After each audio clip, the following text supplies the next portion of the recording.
to know enough. Too old to play the part, too cool for showing up. Too dumb to say what's smart, so I'm a substitute waiting for the game to start. But I ain't trying to get played like change your heart. And may I park and find me another ride. I'm letting Florence tell you how I feel inside.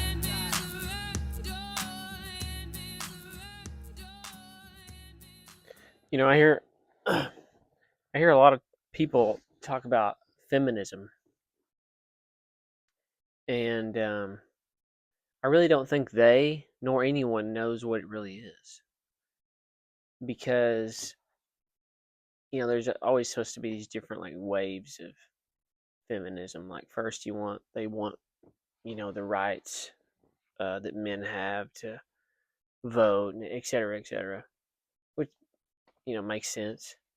And then it has gotten to a point where feminism is if a man wants to be a woman, that's like a part of the feminist movement, which is totally antithetical to what it first was. There's supposed to be like these different waves of feminism or whatever, the stages.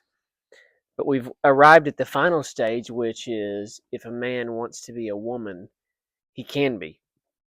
And that is a sign of feminism.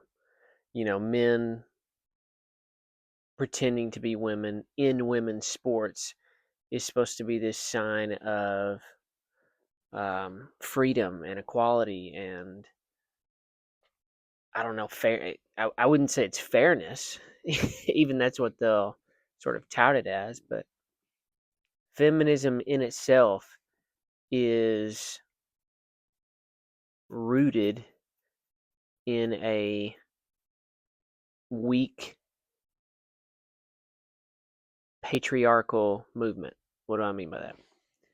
So when men cease becoming men, in other words, when men are weak and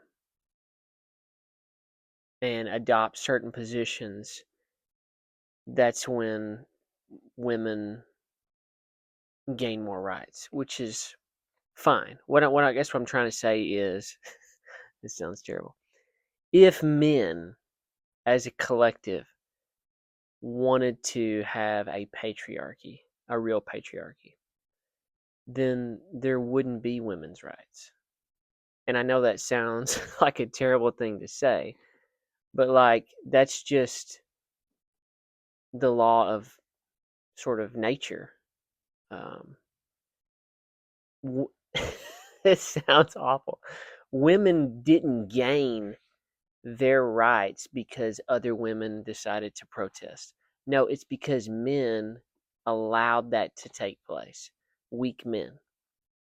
And not necessarily weak men, but overly sensitive, empathetic men. And I'm not saying, I don't want this to be confused or convoluted into thinking that I don't want women to have rights or whatever, because that's not the case. What I'm saying is just, if we're being purely objective, purely being as honest as we can, if men decided we don't want there to be any women that have rights, we want to, basically rule it like a Middle Eastern state, that's what would happen, Um, and it's just how it is in society. That's someone called me. Anyways, I'll wrap this up by saying, obviously, I want women to have rights, just as much as men or anyone else. But if men decided we don't want that to be the case, then that wouldn't be the case. I wish the phone wouldn't ring because I don't want to reshoot this, so I'm not going to reshoot this. Yeah, anyways. If you like this, cool. If you didn't, well, maybe you'll like the next one. This is going to get so much